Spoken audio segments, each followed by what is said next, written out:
ಲೋಕಸಭೆ ಚುನಾವಣೆಗೆ ಸಂಬಂಧಪಟ್ಟಂತೆ ಬಿಜೆಪಿ ಮಹತ್ವದ ಚರ್ಚೆಯೊಂದನ್ನ ನಡೆಸಿದೆ. ಹಲವಾರು ಜಿಲ್ಲೆಗಳಿಗೆ ಈಗಿರುವಂತಹ ಸಂಸದರನ್ನ ಹೊರತುಪಡಿಸಿ ಪರ್ಯಾಯವಾಗಿ ಹೊಸ ಅಭ್ಯರ್ಥಿಗಳನ್ನ ತಂದು ಹಾಕೋದಕ್ಕೆ ಯೋಚನೆ ನಡೆಸ್ತಾ ಇದೆ ಅಂತ ಗೊತ್ತಾಗ್ತಾ ಇದೆ. ಹಾಗಾದ್ರೆ ಆ 8 ಜಿಲ್ಲೆಗಳು ಯಾವುವು, ಅಲ್ಲಿರುವಂತಹ ಸಂಸದರು ಯಾರು, ಅವರಿಗೆ ಪರ್ಯಾಯವಾಗಿ ಇದೀಗ ಹೊಸ ಅಭ್ಯರ್ಥಿಗಳನ್ನ ಹುಡುಕ್ತಾ ಇರೋದಕ್ಕೆ ಏನ್ ಕಾರಣ, ಜೊತೆಗೆ ಸಿಪಿವೈ ಅಥವಾ ಸಿಪಿ ಯೋಗೇಶ್ವರ್ ಅಂತ ಏನಿದ್ದಾರೆ ಬೆಂಗಳೂರು ಗ್ರಾಮಾಂತರದಿಂದ ಸ್ಪರ್ಧೆ ಮಾಡಲಿದ್ದಾರೆ ಅಂತ ಏನು ಊಹಾಪೋಹಗಳು ಹರಿದಾಡ್ತಾ ಇದ್ವು, ಈ ಬಗ್ಗೆ ಕೂಡ ಸ್ಪಷ್ಟನೆ ಸಿಕ್ಕಿದೆ. ಜೊತೆಗೆ ಸದಾನಂದ ಗೌಡ್ರು ಕೂಡ ಈ ಚರ್ಚೆಯಲ್ಲಿ ಭಾಗವಹಿಸಿದ್ರು ಅನ್ನುವಂತಹ ಮಾಹಿತಿ ಇದೆ. ಹಾಗಾದ್ರೆ ಸದಾನಂದ ಗೌಡ್ರು ಕೂಡ ಈ ಬಾರಿ ಚುನಾವಣೆಯಲ್ಲಿ ಸ್ಪರ್ಧೆ ಮಾಡಲಿದ್ದಾರಾ? ಸಿಪಿ ಯೋಗೇಶ್ವರ್ ಅವರು ತಾವು ಸ್ಪರ್ಧೆ ಮಾಡುವಂತಹ ಬೆಂಗಳೂರು ಗ್ರಾಮಾಂತರ ಕ್ಷೇತ್ರದ ಬಗ್ಗೆ ಏನು ಅಭಿಪ್ರಾಯವನ್ನ ವ್ಯಕ್ತಪಡಿಸಿದ್ದಾರೆ, ಇದೆಲ್ಲದರ ಮಾಹಿತಿಯನ್ನ ಕೊಡ್ತೀವಿ ಈ ವರದಿಯಲ್ಲಿ.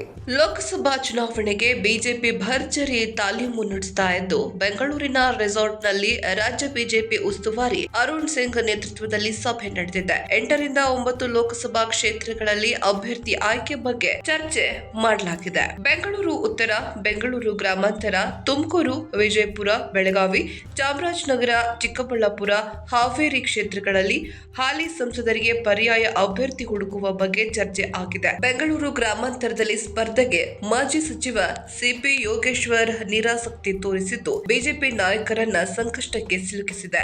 ಇನ್ನು ಸಮಯ ಇದೆ, ಯೋಚಿಸಿ ಅಭಿಪ್ರಾಯ ತಿಳಿಸುವಂತೆ ಸಿಪಿವೈಗೆ ಅರುಣ್ ಸಿಂಗ್ ಮತ್ತು ಪ್ರಹ್ಲಾದ್ ಜೋಶಿ ಸೂಚಿಸಿದ್ದಾರೆ ಎಂಬ ವಿಚಾರ ಮೂಲಗಳಿಂದ ತಿಳಿದು ಬಂದಿದೆ.